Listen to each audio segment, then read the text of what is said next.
தமிழ் சினிமாவில் முன்னணி நடிகையான நயன்தாரா நானும் ரோடிதான் படத்தில் நடித்தபோது இயக்குனர் விக்னேஷ் சிவனை காதலித்து திருமணம் செய்து கொண்டார். பின் திருமணமான சில மாதத்திலேயே வாடகை தாய் மூலம் நயன்தாரா இரட்டை ஆண் குழந்தைக்கு தாய் ஆனார். இதைத் தொடர்ந்து நயன்தாரா தனது குழந்தைகளுக்கு உயிர், உலகு என தமிழ் பெயர் வைத்துள்ளார். இந்நிலையில் தற்போது நயன்தாரா தனது குழந்தைகளின் கழுத்தில் சிலுவை அணிவித்துள்ளார். அது தற்போது பேசுபொருளாகியுள்ளது. நடிகை நயன்தாராவும் விக்னேஷ் 6 ஆண்டுகளாக காதலித்து வந்த நிலையில் கடந்த ஜூன் 2022 மகாபலிபுரத்தில் இந்து முறைப்படி திருமணம் செய்து கொண்டனர். இவர்களது திருமணத்தில் 13க்கும் மேற்பட்ட புரோகிதர்களின் வேத மந்திரங்கள் முழங்க விக்னேஷ் சிவன் நயன்தாராவின் கழுத்தில் தாலி கட்டினார். திருமணம் முடிந்த கையோடு நயன்தாரா தனது கணவருடன் திருப்பதிக்கு சென்று சாமி தரிசனம் செய்தார். அதன் பின் தனது சொந்த ஊரான கேரளாவிற்கு சென்று அங்கு தனக்கு பிடித்தமான கோவிலில் சாமி தரிசனம் செய்து வேண்டுதலை நிவர்த்தி செய்தார். இதைத் தொடர்ந்து இருவரும் அடிக்கடி கோவில்களுக்கு செல்வதை வழக்கமாக வைத்துள்ளனர். திருமணமான சில நாட்களிலேயே வாடகை தாயின் மூலம் 2 ஆண் குழந்தைகளுக்கு தாயான நயன்தாரா தனது குழந்தைக்கு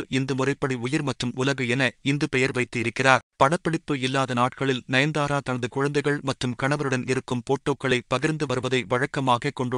அண்மையில் நயன்தாரா பொங்கல் கொண்டாடிய போட்டோவை தனது இன்ஸ்டாகிராமில் பகிர்ந்து இருந்தார். இந்நிலையில் நயன்தாராவின் குழந்தைகளில் கழுத்தில் சிலுவை அணிந்தபடி இருக்கும் வீடியோ ஒன்று இணையத்தில் வெளியாகியுள்ளது. அந்த வீடியோவில் தனது 2 குழந்தைகளும் ஒரே நிறத்தில் உடை ஒன்று போல கழுத்தில் சிலுவை அணிவித்து இருக்கிறார். இந்த வீடியோ தற்போது இணையத்தில் வைரலாகி வருகிறது. இதனை பார்த்து ரசிகர்கள் சிலர், அப்போது விக்னேஷ் சிவனின் குழந்தை கிறிஸ்டினா என்றும் பெயர் மட்டும்தான் இந்துவா, இதை எப்படி புரிந்து கொள்வது என தெரியவில்லை என்று பலரும் பல விதமாக விமர்சனம் செய்து வருகின்றனர்.